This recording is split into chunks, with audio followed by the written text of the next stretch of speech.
You've got ideas, you've got ambition, you've got no time, or so you think. I'm Marissa Lonick, and I help busy moms with big dreams and no time. Join me each week as I dive into time management strategies, goal setting and achieving framework, and inspiring guests who are juggling mom life, work life, fill in the blank life. Dreams don't work unless you do, and just because you're a mom doesn't mean you can't still make it happen, whatever it means to you. Welcome to the Mama Work It podcast.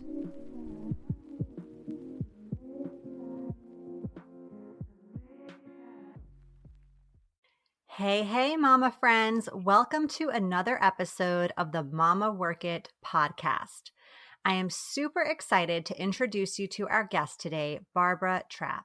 Barbara is a certified professional organizer and productivity coach. She has over 15 years experience in human resources, training and development, and process improvement, and holds specialist certificates in residential organizing, life transitions, and workplace productivity.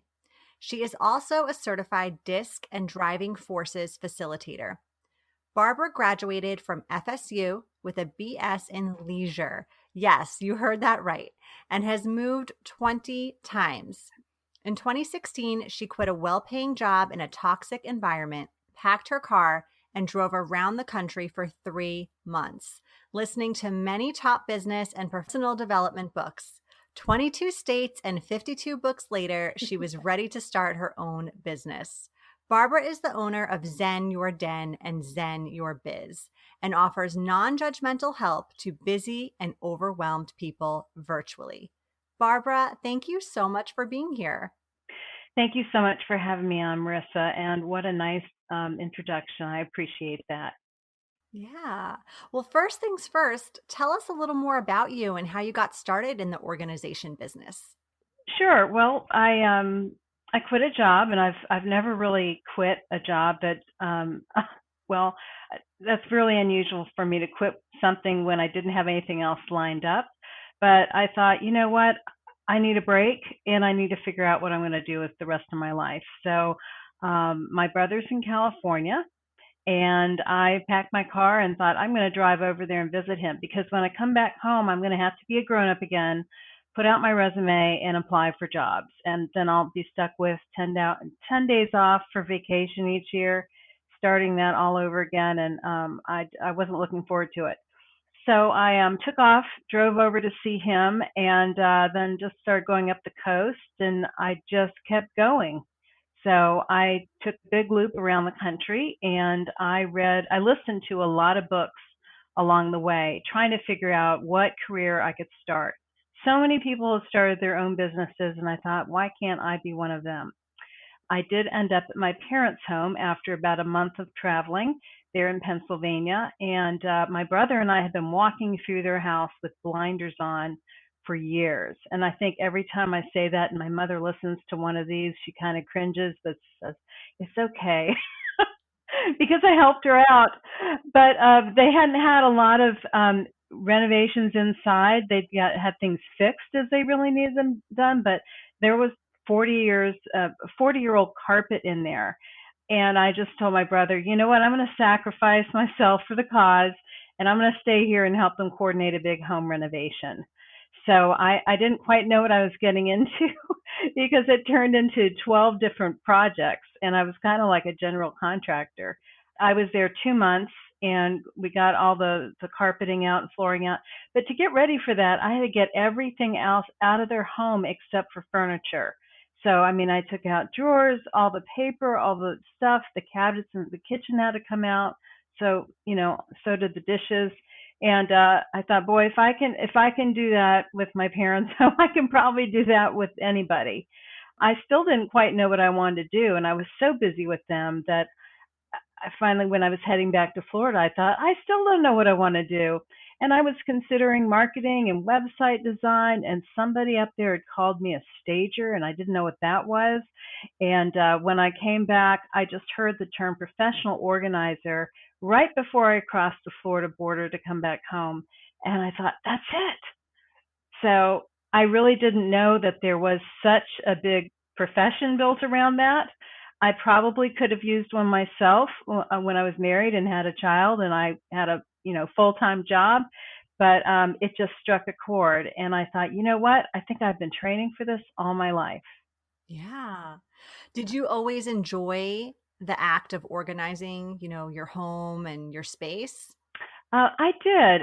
I didn't always have time for it when I was, busy years ago, really busy, juggling a lot of things like a lot of moms do. But there were signs. I actually picked my college major. I realized because of somebody else's filing system, and I didn't realize that till like 5 or 6 years ago, because I ended up being a recreation major, and I'm not good at really any group sports at all. But I saw this filing system and all these great activities they had planned, and that was one of the requirements to when you got out, you had to be very organized, and I love that part. And also, I joke with my daughter when she was playing Barbies, she would say, "Mommy, come play Barbies with me." And I'd go and I'd get all the Barbies and I'd sort out all the clothes and I'd put them in all these little baggies and mark them with Sharpies and I'd get the shoes and I'd organize them by style and color and put them into little boxes. And then I'd put up the hangers in the Barbie house. I'd hang clothing rods. And she finally would say, "Mommy, you're not playing with the Barbies. You're organizing them." I love that So, story. yeah, and I thought, but to me, that was fun. It wasn't so much to her. Yeah. Oh my gosh, I love that. Well, I'm glad to hear that because I don't know if it's just me, but I always feel so good after I've cleaned out my closet or organized my space. It's just such a good feeling. So, Oh, yeah. let's just get started with home space first. I think a lot of people listening may feel like they just have no idea where to start. And looking at the big picture of their whole house feels really overwhelming and maybe even paralyzing. So, where should you get started when it comes to organizing your home? What room or area should you start with? And then when you're in that room, what do you do first? Okay. I'm glad you asked those questions because I have some answers. The first thing I like to find out is what room is causing you the most stress? Is that the kitchen? Is that the living room? Is it bedroom, office? And if somebody's living alone, then they probably have a little bit more freedom. They probably can pinpoint that area right off the bat. When it's a family, it's a little bit more complicated. And sometimes it takes just getting a good walkthrough of the home.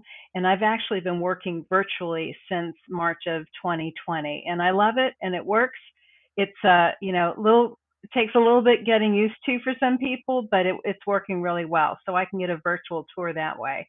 And sometimes the place that we start is not the place that they originally thought would be the most important.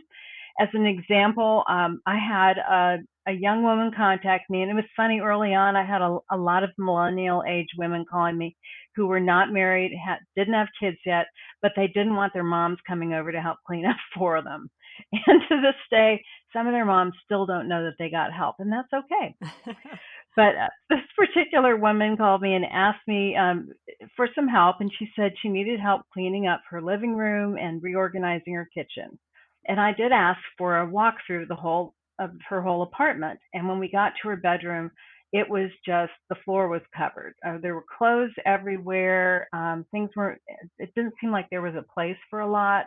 Her closet was an explosion, and it just was. It was stressful. And I just asked her, "How do you sleep?" And she said, "Well, I don't." I said, "Well, why don't we start here so you can get a good night's sleep?" And that's what we did. We started there and we got that totally cleaned up. We even had time for some of the other areas in the home. But she did feel a lot more peace once we cleaned up her space. It's supposed to be peaceful. Yeah. So start with the room that brings you the most stress. Right, right. And it doesn't even have to be a room. It could be if you pull your car into the garage, and not everybody can park their car in the garage. I'm fully aware of that.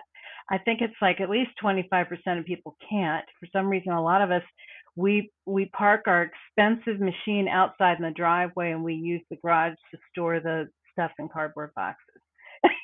So if you think of it that way.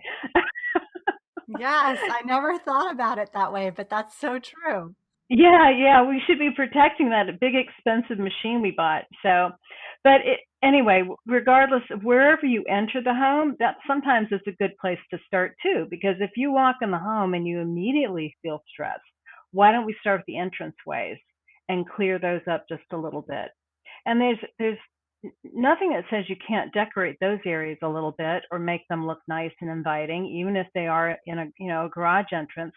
Certainly the front entrance, if you have people coming over, just wherever you enter the home, that's a good place to start and see what's causing stress. Are things blocking the doors? Is something not working right? Is it cluttered? Is it hard to get through? Those are good starting places too. Oh, that's great advice. Okay, so what are your recommended steps when it comes to decluttering? Do you follow like a Marie Kondo type of rule? If it sparks joy, you keep it, and if it doesn't, it gets the boot? Or do you have your own philosophy on this? I'm so curious. I don't follow that strictly. I think I'm so glad that the Marie Kondo show is on because it brought attention to, the whole organizing trend. But you know, people can have different amounts of stuff and be happy. Some people are extreme minimalists, some people live in tiny houses, others want a lot of things out because it makes them happy. And I think it is generally a good rule. My number one rule is if it makes you unhappy, definitely let that go. And if somebody gives you something and you don't like it, once somebody gives you something, it's yours to do with whatever you want to. So I've had an example of a client who was trying to clean up a large desk in her office.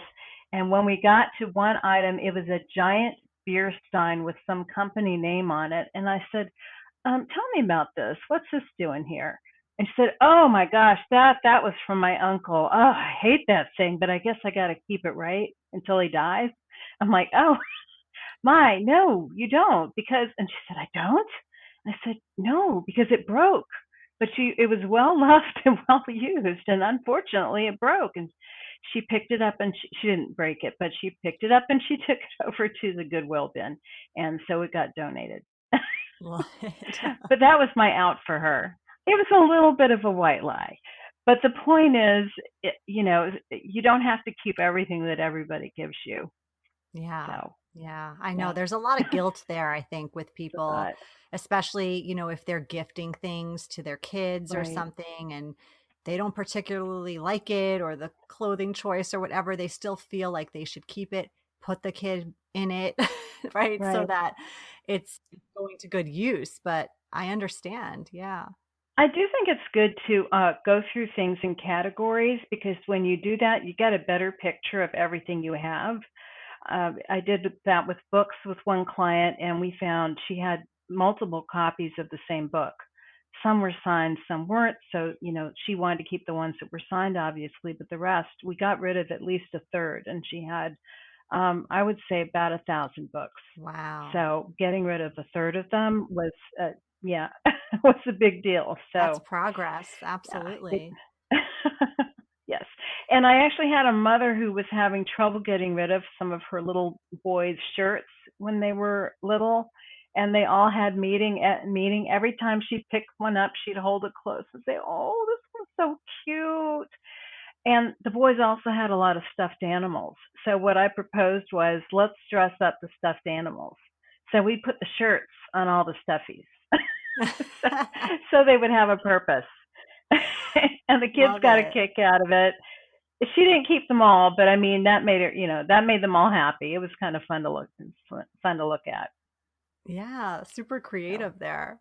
So, a lot of our listeners are moms of young kids, as am I. And I can't even begin to tell you how hard it is to keep kid stuff under control. I'm sure you know. Besides toys and little treasures from the dentist office and nature elements they're collecting from outside, then the art. My kids love art and pretty much make at least one thing daily. So, we can easily drown in art pieces at our house. So, how do we manage the kid clutter? How do we keep that under control? that is a great question. And of course, the number one way is to keep it from getting into the house in the first place. But, that's easier said than done. And children and their parents can be very close and attached to that artwork. So it might be a good habit to maybe review the artwork for the week or some of those things and say, hey, what are your favorites? And what are the things you don't like as much? And maybe it's a good practice to get children into to weed things out as they go as well. I did work with one mother who kept these were unused, but she would get a pizza box and put each kid's work into a pizza box. And it's one pizza box per year. They might be pretty packed, but it was 1 year per pizza box. And that just kind of worked for her. And then she just stacked them up in the closet. But if it didn't fit in the box, it didn't get saved. That's really So, good advice, yeah. especially all those weirdly shaped art pieces. They'll fit in there, so that's good. Yeah. Okay. Mhm. And I do think it's good to get the children involved with the getting rid of things. I don't like sneak attacks, so I want to put that out there, especially if they're, I don't know, 4 or 5 or so. I think it's really good to include them in the decluttering and giving away. And I've worked with children as young as 5 doing that. And it starts slow, but it can pick up. And especially if you're telling them where those things are going to go, that they're going to a good cause. I think children have a big heart, and they may let go of more than you think they would. Yeah, and serving the dual purpose of, teaching them generosity. So that's great. Yeah, yeah. Yeah. So So, it can often be really hard to find the time and energy to organize at home. I know you yourself said when your daughter was young, it was challenging for you to always do that in your house. So when you're a busy oh working yeah. mom, how do you make this happen? Is this something you should be doing all on your own? Should this be something that becomes a family affair? You've said that kids can be involved, how do you make that happen so it fits into your Hmm. to-do list? Yes, I think it definitely should be a family affair, and you can kind of gamify it with kids at different ages. And I did this with my daughter who had ADHD, and I always had to find something different to a different way to get her excited about it. So sometimes I'd tell her, I say, okay, go pick up 20 things in your room. And the first couple times she like find a pile of pennies, and that was half of it. And I'd say, okay, you're done. And then a couple hours, like, okay, got now go get 23 things, pick up 23 things and put them away. And she'd do that. And then by the third time at the end of the day, she's like, Mom, my room is almost clean. How did that happen? So I also like setting timers, say, how fast can you put away all your books? Categorizing it again is a useful thing. Telling a child, okay, go clean up your room, not a high chance for success, at least in the way that you would hope. I mean, some kids just don't know how. They may just throw everything in the closet because they don't know where it goes. And but being very specific about categories is a good thing, and making sure that it's easy to put things away. So open bins, like bins without tops. If you have bins, put the tops underneath, and so that it's one less step. And make the categories a little bit broader. So rather than sorting things out to high level of minutia, making them broader, like all the Legos in one bin, all the stuffies in another, so it's easy to put away. Definitely. We have a lot of Legos in our house. Okay. There's some really great Lego sorting machines, but yeah, they're all over. Oh, I've never heard of sorting machines. I will have to check that out. They're not electronic, but they are like little bins, and you can pour the Legos in the top and shake it, and they've got different size holes, so the smaller things will go to the bottom. So there's some cool things out there for that. That's mind blowing. Yeah. All right. Well, let's switch gears and talk a little bit now about home office space. A lot of us are now working from home, either full time or at least more often than we were Hmm. before. What are some ways to organize your office space so that you can have a more productive and potentially less stressful workday? Sure. I have done a presentation called Zen Your Biz from the Inside Out. And the premise of that is it's kind of like we're going to set up a scene almost so that it triggers productivity. So, what I ask people to do is think about what colors make you happy. If you are an innie or an outie, meaning do you like things and need things out where you can see them, where they are inspirational? Otherwise out of sight is out of mind, or do you need things inside drawers, inside closets where you don't see them and they aren't a distraction? So once you've determined if you're an innie or an outie, and then what things inspire you or what kind of colors you want, then fix your office up that way, and so that you're peaceful, you feel good when you walk in. Another thing to think about is scents. Do you like to smell things that are nice, like roses or natural, anything natural, or cinnamon, or do you want a diffuser or a candle going? If you like that, pick one out that's your favorite and use that. Some people are very sensitive to scents, and then just having it clean and fresh is a good thing too. Another thing would be sound.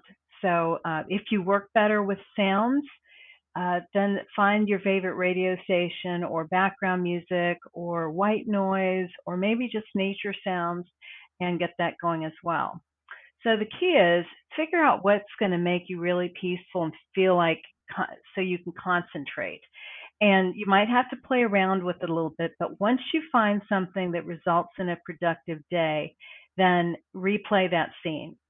And so eventually, as you keep doing that over and over again, as soon as you start setting the scene, setting the lights right, that's another thing, is getting your lighting the right way, getting the sound right, getting smells right, and the look. Once you start setting that scene up, it will trigger another productive day. So I really like triggers like that. Yeah. I like the innie outie reference. I've never heard that before, and it makes a lot of Yeah, sense. I know for me personally, I like things away. I like more of the minimalist, environment. So, and when things are kind of all out and out of order, I do find that stressful. And then obviously my mind is not where it needs to be from right. a productivity standpoint. Yeah. So, And so it's good you know that about yourself. So that would be one of the first things you do, is make sure that things are put away and the look is just right. And it's also good to recognize when other members of your family or the household are the opposite.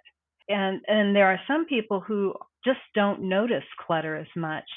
So if you really can't stand one thing being out of place, and visually it bothers you, then you might be hypersensitive visually, sensitive to it.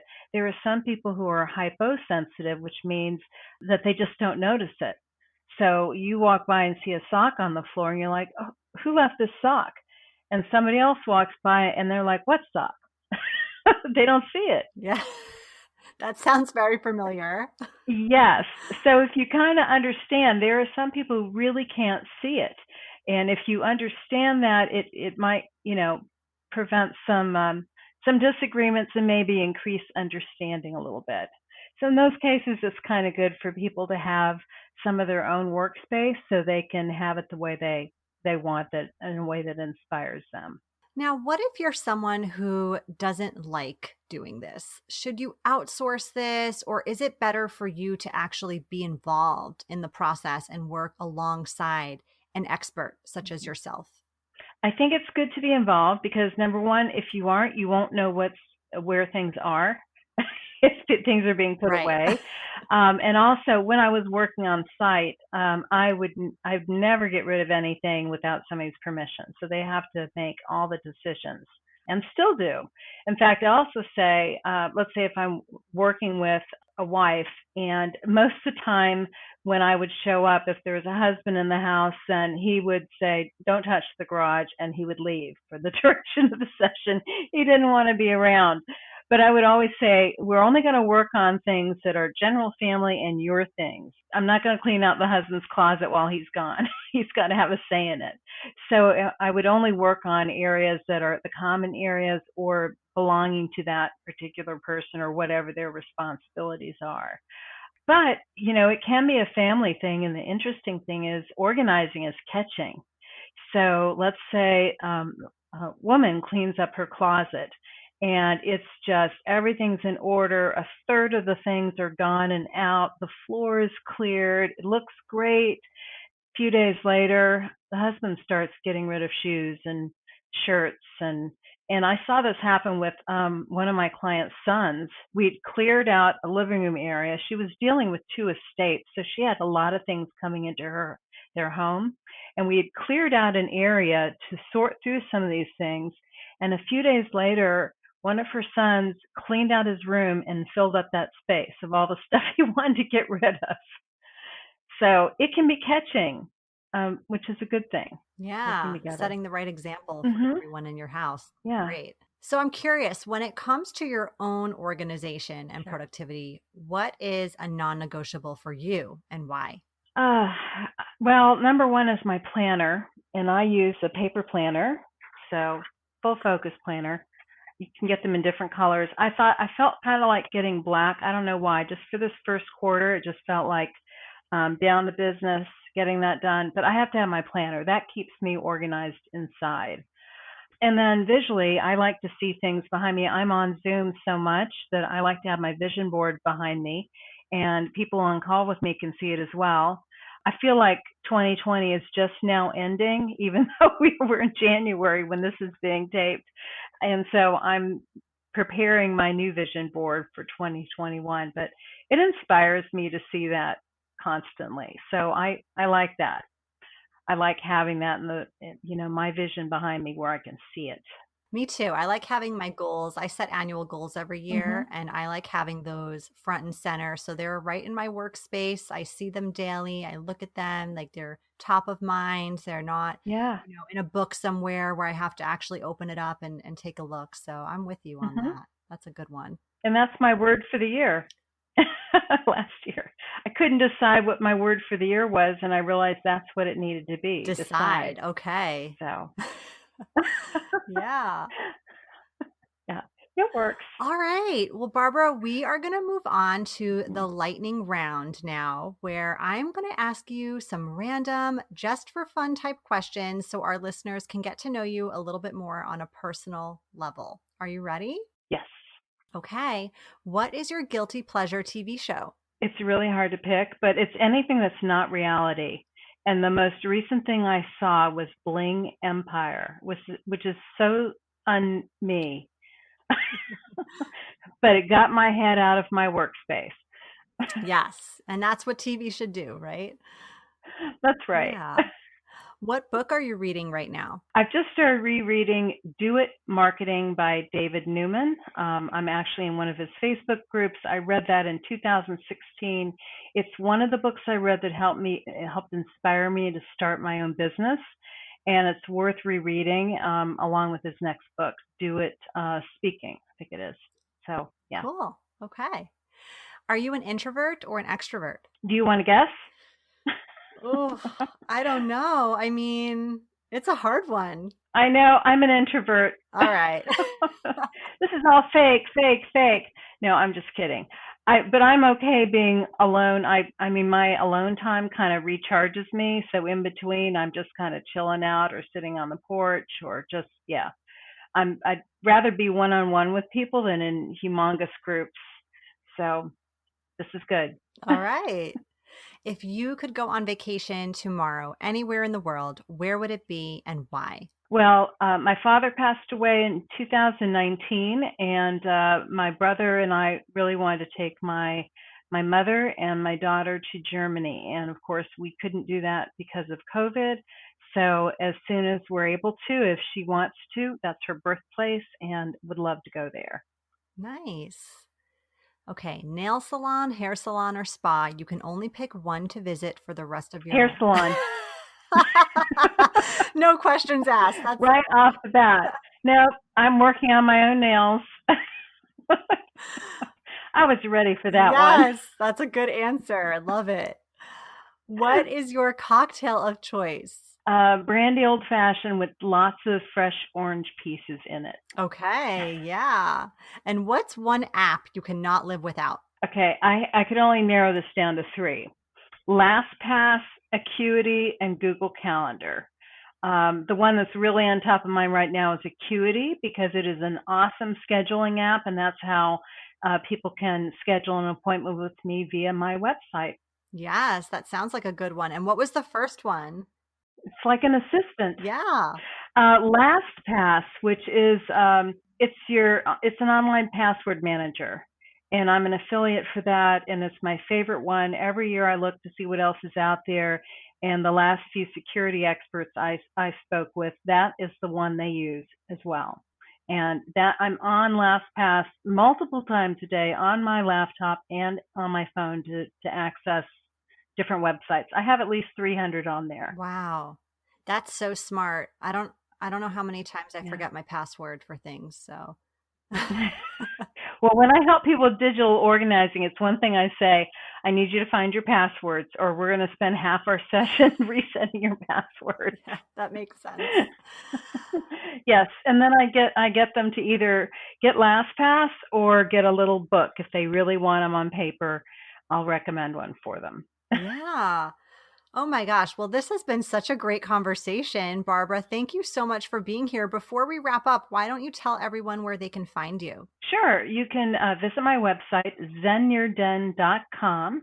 You can also find me on Facebook at Organizing with Barbara Trapp, and that'll also show up as Zen Your Den. But website is the quickest way as well. And you can also schedule a virtual appointment that way. Awesome. Well, thanks again, Barbara, for being here. Appreciate it. Thank you for having me. You've been listening to the Mama Work It podcast. I hope you've enjoyed this episode and would love if you could take a quick minute to leave me a review on whichever platform you're listening from, and maybe even send a note to a fellow mama friend recommending it. Reviews and recs help this podcast grow and reach more like-minded, awesome moms.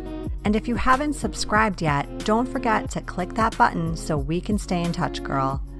By the way, if you haven't checked out the Mama Work It website, please do. There are lots of free resources and great articles there that can help you with the juggle of work life, mom life, wife life, fill in the blank life. So head on over. Thanks again for being part of the tribe. I'll see you soon, but in the meantime, keep on working it, mama.